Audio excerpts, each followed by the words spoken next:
Oi, gente, tudo bem com vocês? Hoje eu vim falar sobre 8 livros que mudaram a minha vida enquanto leitora, cada um da sua forma, e seja pelo seu estilo, pela sua história, enfim, vamos começar, né? O primeiro é Pequeno Príncipe, tá? Esse livro aqui, a gente tá falando de... acredito que a maioria das pessoas leram esse livro quando eram pequenas, né? Aquela coisa toda. Muita gente lê Pequeno Príncipe. É uma fama, é uma loucura esse livro. E eu li também quando eu era pequena. Li quando eu tinha uns 8 anos de idade. Não entendo muito bem, tanto que eu acho que sim, Pequeno Príncipe é um livro maravilhoso. Eu não me arrependo de ter lido quando eu era mais nova, mas porque eu tenho memórias afetivas com ele, mas eu não necessariamente considero ele um livro de literatura infantil, porque os temas abordados aqui são muito mais sérios, que eu acho que só um adulto ou um pré-adolescente ou adolescente conseguiria entender, mas uma criança é diferente, sabe? É diferente. Ainda assim, é válido numa uma leitura mais infantil, mas eu acho que quando você lê adulto, você tem outras experiências. E eu nem sei o que falar sobre, é lindo o livro. Esse livro aqui é uma edição super antiga minha, 2015 essa edição, super antiguinha assim, mas eu amo demais, de paixão. Tenho um apego enorme com o Pequeno Príncipe, com esse livro, com o desenho também, que tem uma animação também, eu não lembro de que ano, mas ela também é incrível, eu sempre choro. Assim, é um apego emocional gigante com o Pequeno Príncipe. E acho que todo mundo sabe como é que é a história do Pequeno Príncipe, acredito eu. Porque não tem como, é muito famoso. Assim, mas caso você não saiba, é uma literatura infantil, né, juvenil, por assim dizer, que é sobre um aviador, um homem que pilota aviões e vai durante todo o mundo, assim, viajar.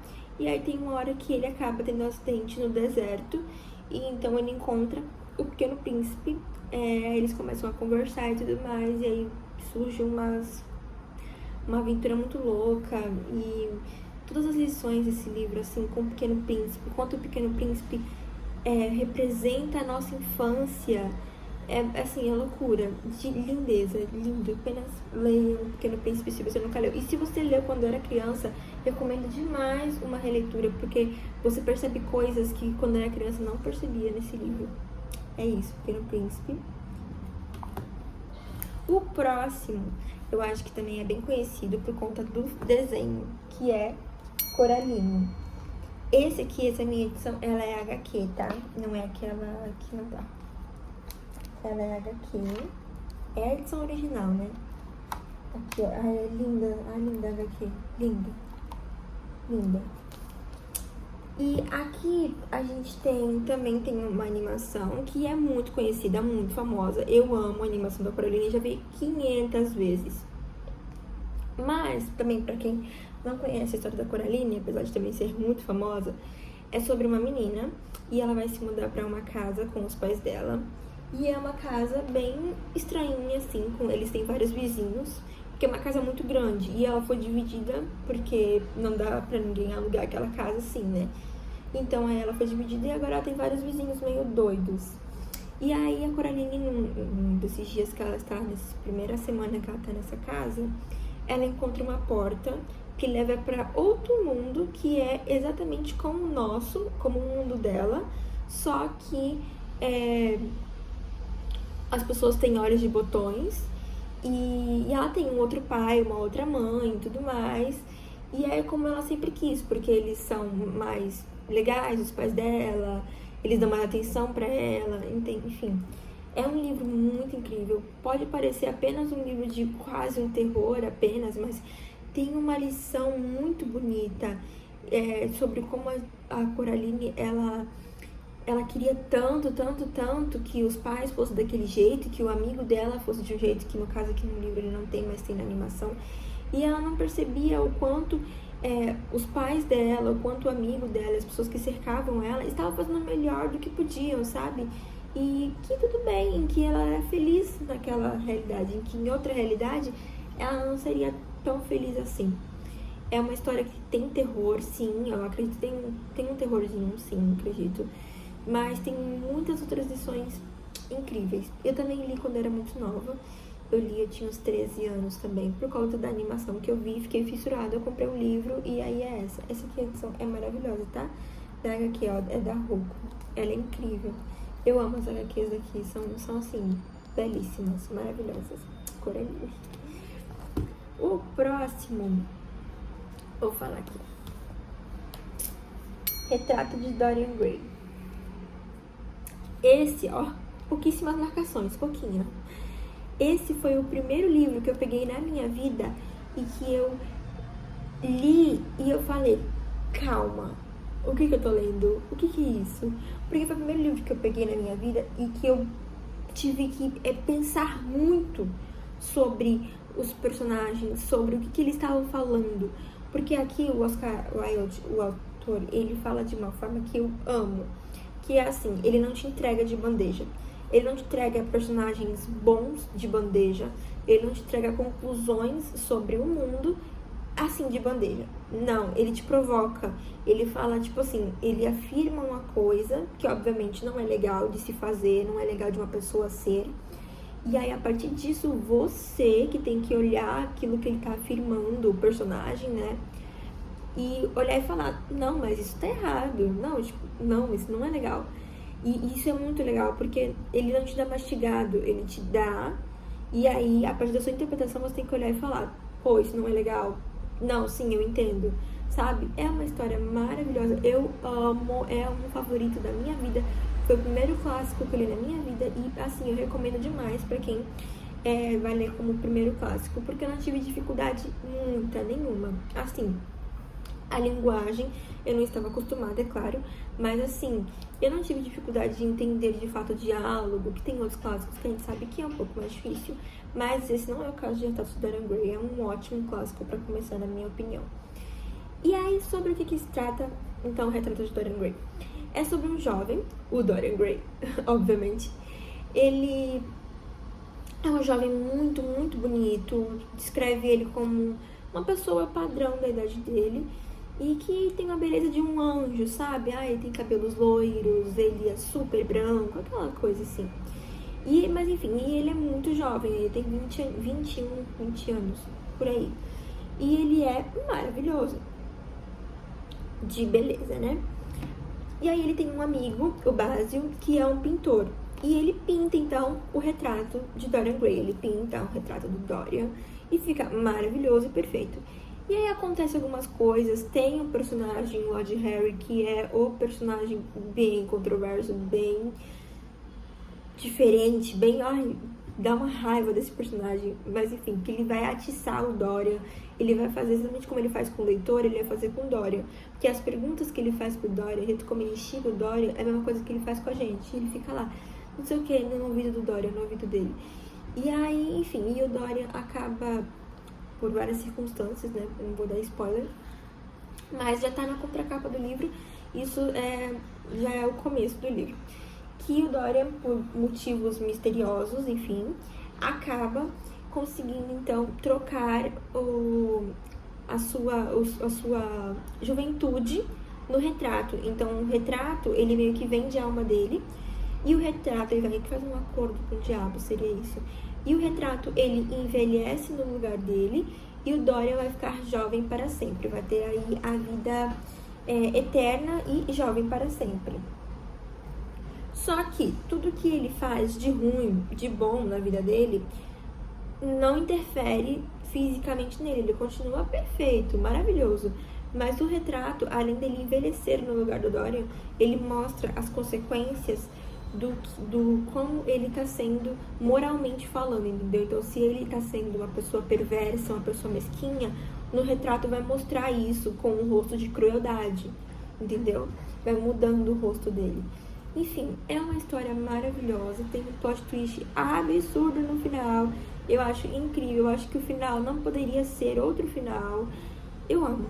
E eu amo, assim, nas últimas páginas tem um plot twist e é maravilhoso. pouquíssimas marcações. Gente, eu amo esse livro. Ele é tudo pra mim. Eu amo. Um dos melhores clássicos, com certeza. Agora, indo pra uma parte mais, né? Eu tô tentando seguir uma ordem aqui. Mulherzinhas. Pouquinho coisa também, ó. Pouquinho marcação. Gente, mulherzinhas. Eu, assim, se você for perguntar pra mim, ai, Natália, qual é o livro da sua vida? Eu vou ficar muito em dúvida, sabe? Eu vou ficar muito em dúvida porque eu tenho muitos livros da minha vida. Mas, cara, Mulherzinhas é um deles. É um livro, assim, perfeito. Ele é um livro que ele é atemporal. Tipo assim, ele é sabe aqueles clássicos que eles não morrem? Clássico já não morre, porque automaticamente ele é um clássico e já tá há muito tempo no mercado e ainda assim continua fazendo muito sucesso. Mas Mulherzinhas tem uma coisa de especial que eu não sei dizer. Assim, todas as mulheres do mundo deveriam ler Mulherzinhas. É considerado uma literatura juvenil, né, para garotas, mas eu acredito que se você também é uma mulher, assim, um pouco mais velha, não tem nenhum problema em você ler Mulherzinhas, você vai amar do mesmo jeito, porque fala sobre tantas camadas do mundo feminino, tantas camadas, que é lindo, é lindo. Aqui, então, a gente vai acompanhar a história dessas 4 irmãs, as irmãs March. E elas, elas são a Jo, agora eu não sei diferenciar pela capa, porque é muito difícil. Tem a Jo, a Amy, a Beth e a Maggie. A Maggie é a mais velha e a Beth é a mais nova. E elas, então, estão, tipo, no começo do livro, elas têm cada uma tem uma idade, claro, mas elas têm cerca de 13, 14 anos, vamos falar essa média, assim, bem pré-adolescência. E, enfim, mostra como elas, o cotidiano delas, literalmente, como elas estão vivendo na ideia de que o pai delas está na guerra, inclusive ele também tem o pano de fundo aqui da guerra, e o pai delas está na guerra, e enquanto ele está lá, mostra como elas estão vivendo na casa delas, apenas com a mãe, e tentando se manter otimista sobre como vai ser com o pai, se ele vai voltar para casa ou não, sobre elas crescerem, crescimento pessoal. Aqui é um romance de formação, tá? Então a gente acompanha elas desde assim até elas mais adultas, até o casamento delas. E assim, é lindo.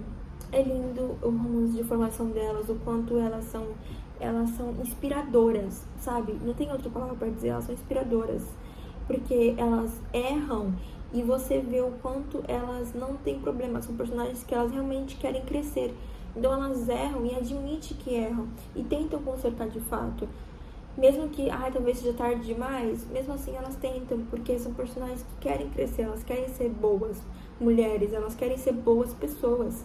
E isso é incrível. E o jeito como elas são irmãs, acho que se você é mulher e você tem irmãs mulheres, não tem como você não querer ler esse livro e não gostar, na verdade. Porque eu sou uma mulher e tenho irmãs meninas e, assim, é uma experiência incrível. Porque não tem outra coisa pra falar, assim, sabe?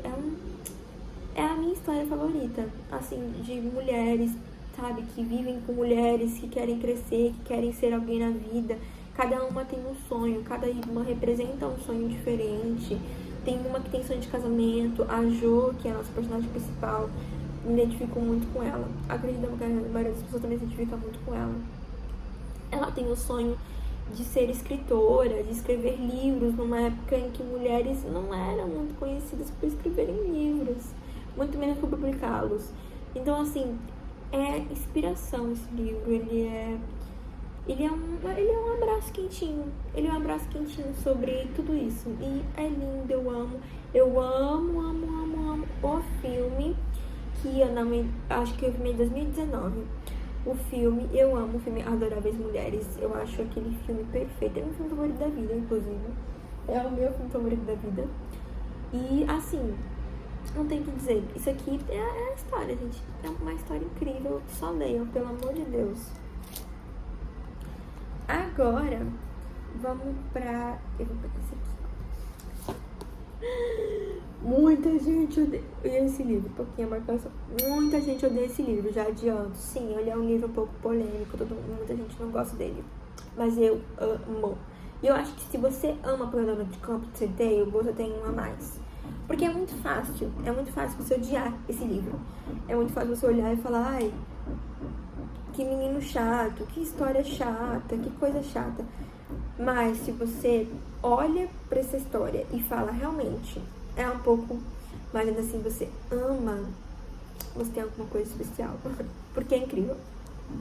Esse livro, o que acontece? Que ele é tão controverso, tantas pessoas amam e tantas pessoas odeiam. Por quê? Esse livro é narrado por uma adolescente, o Holden.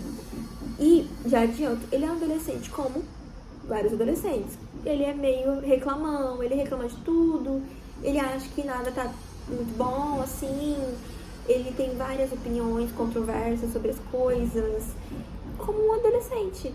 E isso faz com que as maioria das pessoas não gostem disso, desse personagem e da história automaticamente, porque a história é sobre ele.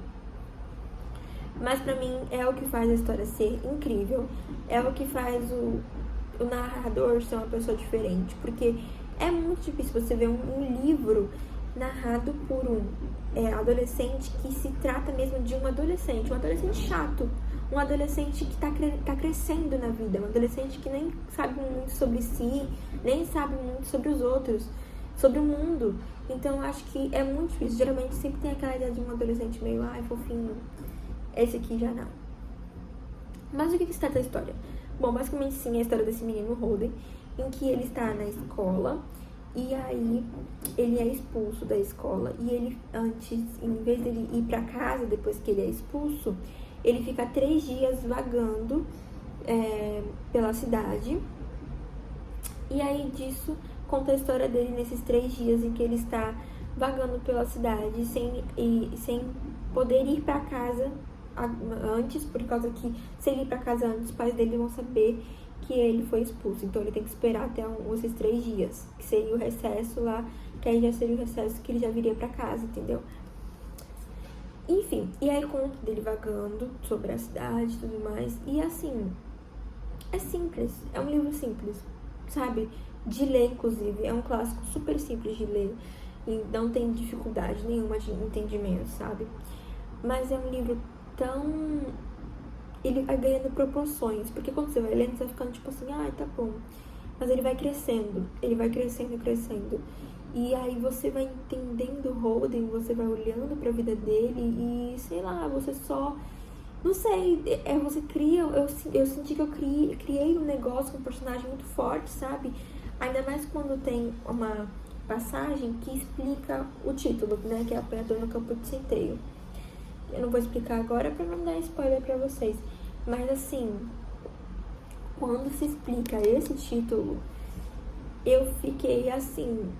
Foi aí que eu me conectei com o Holden. Foi aí que eu me conectei. Porque esse sonho, né, que é explicado dele, no íntimo dele, quando ele fala que o que ele mais sonharia era ser um apanhador no campo de centeio, que quem leu entende o que eu tô querendo dizer.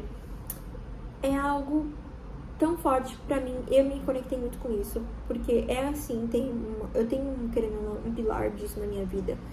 Eu tenho muito, então, disso, e aí eu senti que ele tem um pouco de mim, o Holden, essa é a questão, nesse sentido, sabe? E eu vi gente criticando, tipo, pessoas que são mais velhas, que leram esse livro, e, você tipo, se identifica com um personagem, tipo, 16 anos insuportável, e você tem, tipo, sei lá, 30, 25 anos. Sendo que, tipo, isso não tem nada a ver. Você pode muito se identificar com o Holden em relação à sua adolescência. Eu mesma me identifico com o Holden em relação à minha adolescência. Não tudo, mas são os pensamentos dele, não são as atitudes, o jeito como ele age. Não é isso.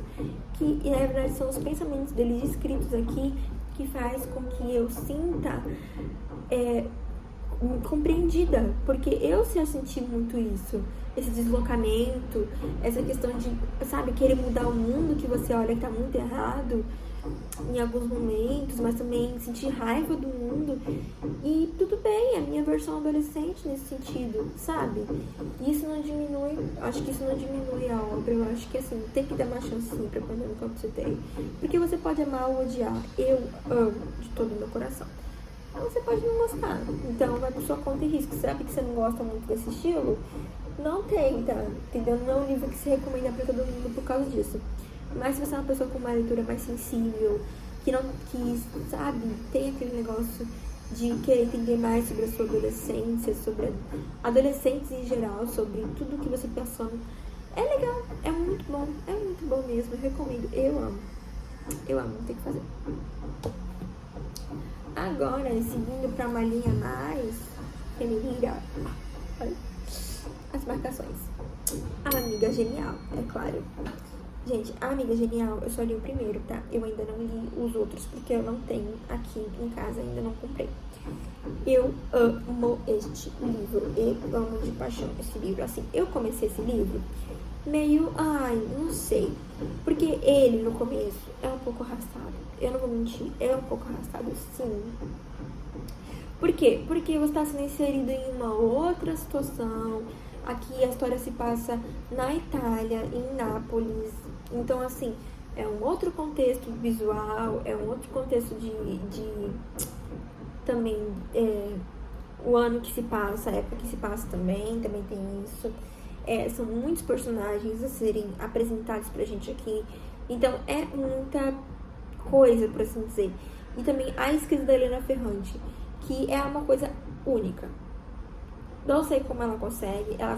Eu acho que em qualquer outra mão, de qualquer outro autor, essa história poderia ficar estranha, poderia ficar muito confusa, muito, sabe? Mas a Helena Ferrante não. Ela consegue fazer ser íntimo, ser incômodo, mas ao mesmo tempo ser reconfortante. É a escrita da Helena Ferrante. Mas então o livro ele vai crescendo. Quando você chegar quase na metade do livro, da metade pro final, esse livro ele ganha uma proporção que você não tem noção. Ele simplesmente sobe e não desce mais. Porque eu aposto que os outros livros são perfeitos também. Bom, mas o que é então a história de A Amiga Genial? A Amiga Genial conta a história de duas amigas, que são a Lena e a Lenu. Não, a Lila e a Lenu. Que elas são amigas desde a infância. E aí a gente já começa o livro. Isso é bem no começo do livro, tá bem na primeira página, então não é um spoiler. Já começa o livro com o filho da Lila falando que ela sumiu.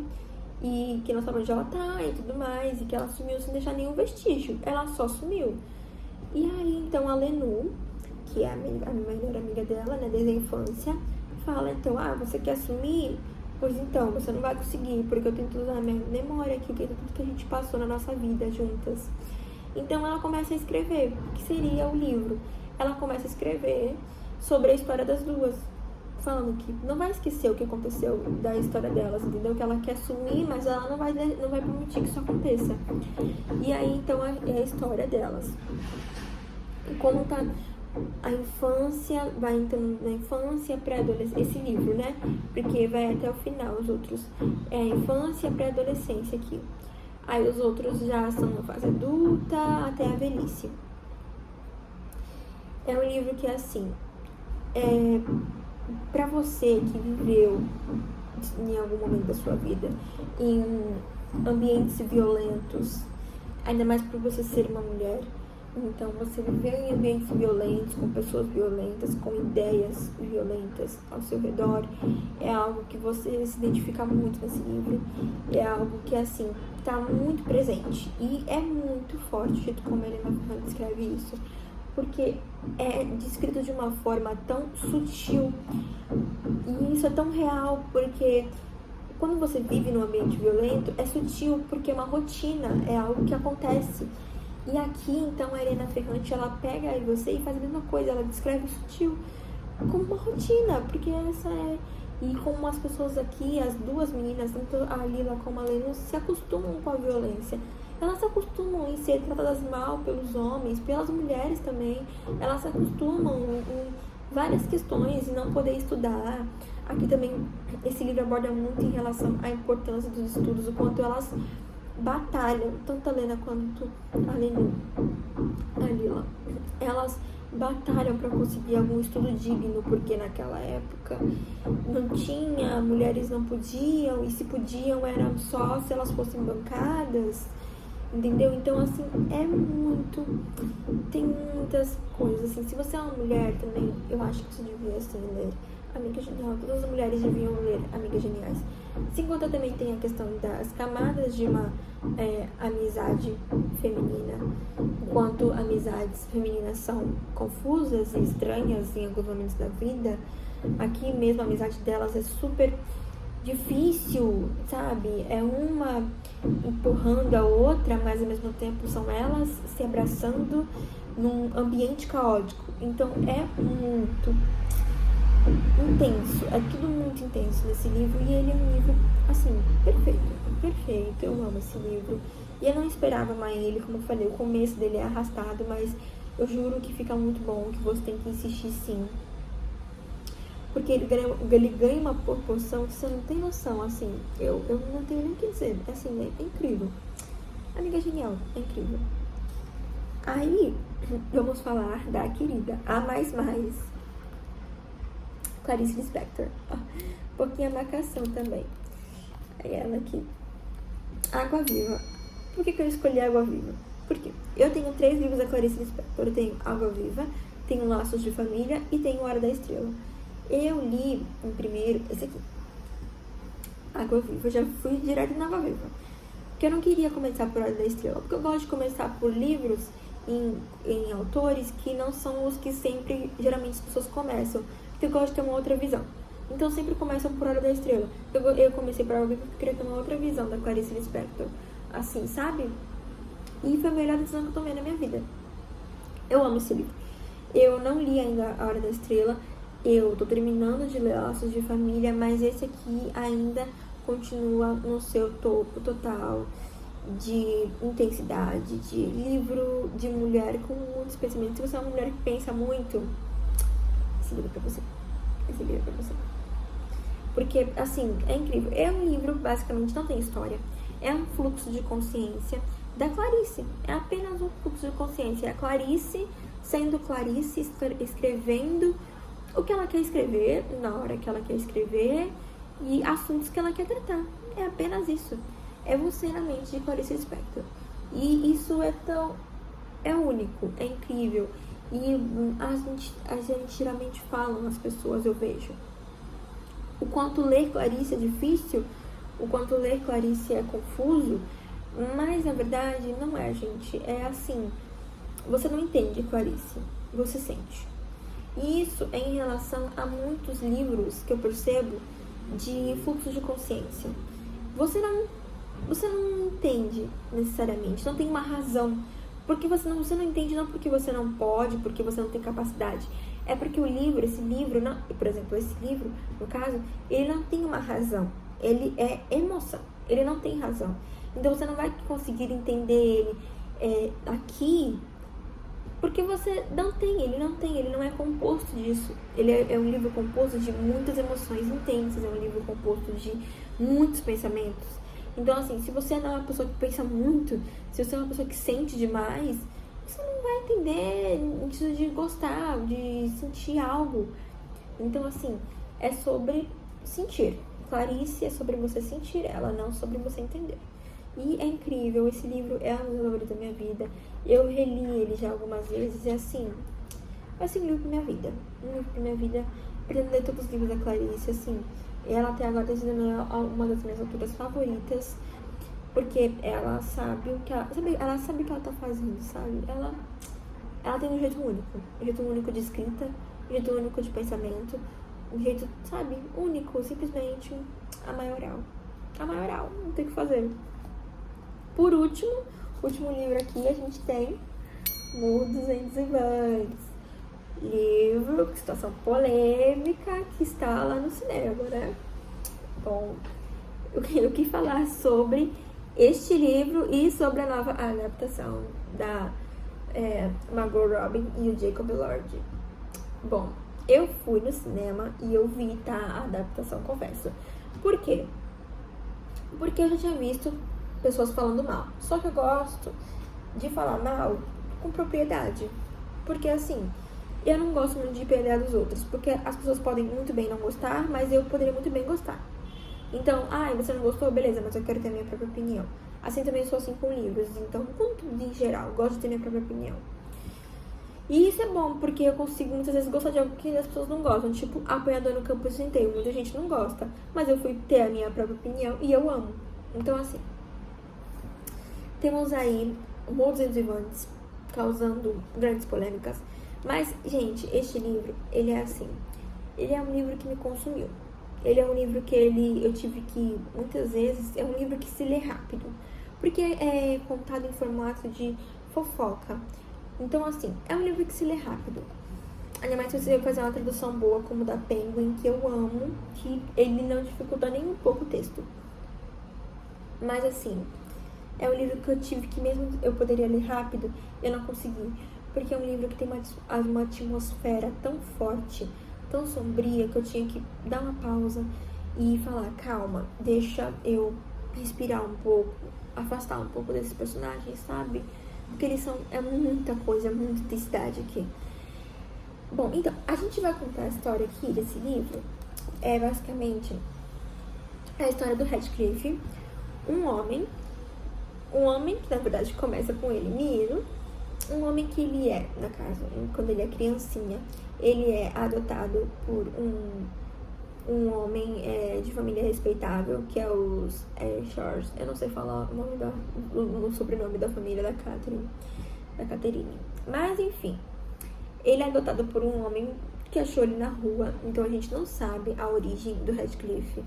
E ele já é descrito no começo do livro como um homem cigano, olhos ciganos, que naquela época era o que querendo ou não, que a Emily Brontë poderia escrever sobre isso, porque assim, ela não poderia falar abertamente sobre a origem de um estranho, até porque naquela época eu acho que ela nem poderia ter tanto conhecimento assim.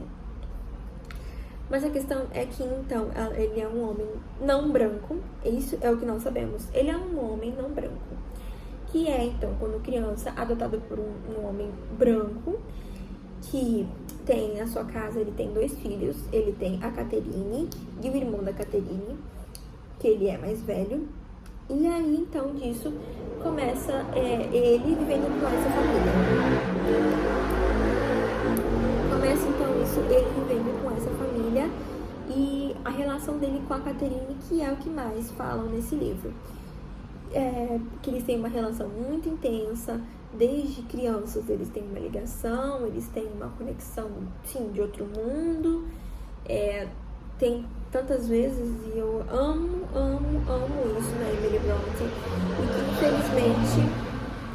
e que infelizmente não teve no filme, que foi com relação a isso, porque a Emily Brontë aqui, ela é fantasmagórico. Então tem elementos, ele não é só um romance gótico, ele tem elementos sombrios de fato. Então ele beira a um terror esse aqui, na minha opinião, claro. Porque ele trata de fantasmas, ela trata os personagens que ela diz em certos momentos que morrem, como se eles não morressem de verdade, e conta os outros personagens falando que veem eles. Então ela fala de fantasmas, sobre voltar à vida, de certa forma, sobre como na verdade as pessoas não morrem. E isso é muito legal, é muito interessante. Eu amo isso nela, amo de verdade. E aí, enfim, conta a história do Radcliffe com essa família e vai desenvolvendo a relação dele com a Catherine, e aí vai desenvolvendo a relação dele com o irmão da Catherine, porque acontece que o pai que adotou ele morre, e o irmão da Catherine, então, ele vem a ficar com ódio do Radcliffe por tudo que eles passaram na infância, por ele ser quase que um favorito do pai dele. Então, por ele sentir tanto raiva, assim, do Radcliffe, ele vem a embrutecer o Radcliffe totalmente. Então, o Radcliffe, ele não lê, ele não escreve, ele apenas trabalha e trabalha sem ganhar nada, ele não ganha dinheiro em troca do trabalho dele, e então ele é completamente embrutecido.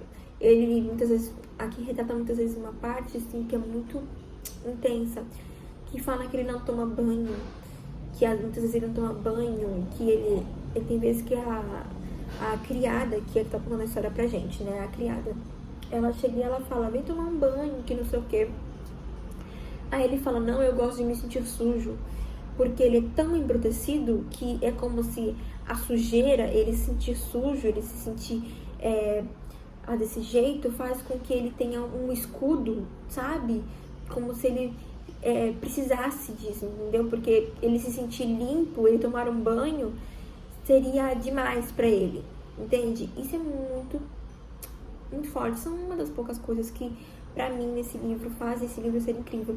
Confesso que eu tinha muito medo de não gostar desse livro quando eu comecei a ler, porque, não por conta do livro em si, mas por conta de o peso que tem. Porque Mulholland & Wundt é um livro clássico muito falado e muito amado, assim como também ele é muito odiado. Então, assim, eu tinha muito medo de ser do grupo que odeia, porque eu odeio odiar um livro. É muito chato quando um livro, muita gente gosta de um livro e você não gosta, sabe? E não é o caso aqui. Eu amei esse livro é incrível. Eu acho que esse livro não é pra quem gosta de livros mais leves. Então, se você gosta de romancezinhos mais estilo, novela, que termina com um começo, meio e um fim, super amarradinhos e super fofinhos, e sabe? Tipo, claro que tem conflitos, mas você gosta daqueles conflitos que ainda assim são na medida, sabe? Não é o caso de você gostar de Mulholland & Wundt. Não é, porque ele é um livro assim, ele não é nem um pouco fofo, ele não é nem um pouco coisa, até digo, inclusive, que até a ordem dele é diferente, porque o final, quando você lê o livro até o final, ele te leva pro começo. E isso é muito interessante, porque assim, a história tem, obviamente, um começo e um meio e um fim. Mas eu digo que os elementos desse livro fazem com que quando você lê até o final, te leve até o começo. Porque quando você lê até o final, você entende como o livro começa, por que ele começa daquele jeito. Que no começo, quando você lê, é confuso, você fica sem entender exatamente o que está acontecendo. Mas aí quando você lê tudo, você entende, entendeu? Então, tipo assim, o final leva para o começo. Isso é muito legal. Eu amo histórias que são assim. Então, assim, se você é uma pessoa que gosta mais disso, você provavelmente não vai gostar de Mulholland & Wundt. Mas se você é uma pessoa que gosta de emoções intensas, de histórias intensas, personagens nem um pouco convencionais, você vai amar esse aqui. Amar demais. Assim como eu amei. Assim, eu terminei esse livro, eu nem soube como me sentir. Eu terminei e aí eu comecei a reler. E aí eu comecei a pegar coisas do começo que eu não tinha entendido. Eu peguei, por causa que aí eu já sabia a história. Então, assim, eu não soube o que dizer, é um dos meus livros favoritos da vida. Eu aposto que eu vou reler esse livro muitas e muitas vezes. Eu acho que ele é um livro muito feito para ser relido em vários momentos da vida, em várias situações, porque ele tem sempre um coisinha a mais para te mostrar que você não percebeu. É incrível, eu amo a adaptação, né, dos cinemas, como eu falei. Assim, eu não acho que é o pior filme do mundo. Não acho, mas também, gente, não é de longe uma adaptação boa. A minha opinião em relação assim, no geral da adaptação, é que assim, se a diretora lá queria fazer, então, a sua própria visão do Mulholland & Wundt, né, eu acho que o que ela poderia fazer, na verdade, era um filme novo, poderia fazer uma releitura. E ela poderia trocar o título e falar, aí fosse falar em entrevistas e tudo mais, que foi baseado no Mulholland & Wundt, eu usei como base, eu fiz quase que uma releitura, sabe? Mas eu acho que ela devia trocar o título, devia trocar o nome dos personagens, porque assim, se ela quer fazer a própria história dela, ela quer fazer os próprios olhos dela, então eu acho que é nada mais justo do que você não colocar o nome do livro. Porque não é uma adaptação. Ele não se compromete a ser uma adaptação, então eu não sei porque que ele carrega o mesmo título da adaptação, do livro. Não faz sentido, entendeu?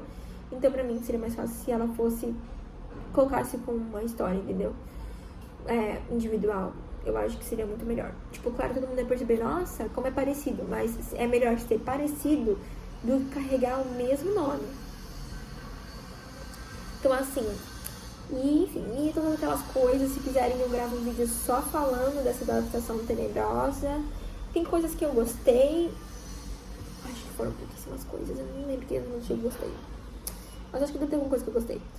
Mas enfim, e eu falo sobre um vídeo, se quiserem, exatamente sobre esse livro, sobre essa adaptação. e tudo mais, assim, deem uma chance ao Amor dos Ventos Uivantes, eu sei que vocês vão amar. É um livro que não é grande, entendeu? Ele tem 400 e poucas páginas, ó. 457 páginas. Não é um livro grande, é um livro que se pode ler rápido, apesar da atmosfera dele ser intensa. Então isso é muito bom. E é um favorito. Eu amo. Mudou a minha vida como leitora, porque mudou o jeito como eu vi e vejo a violência ao meu redor.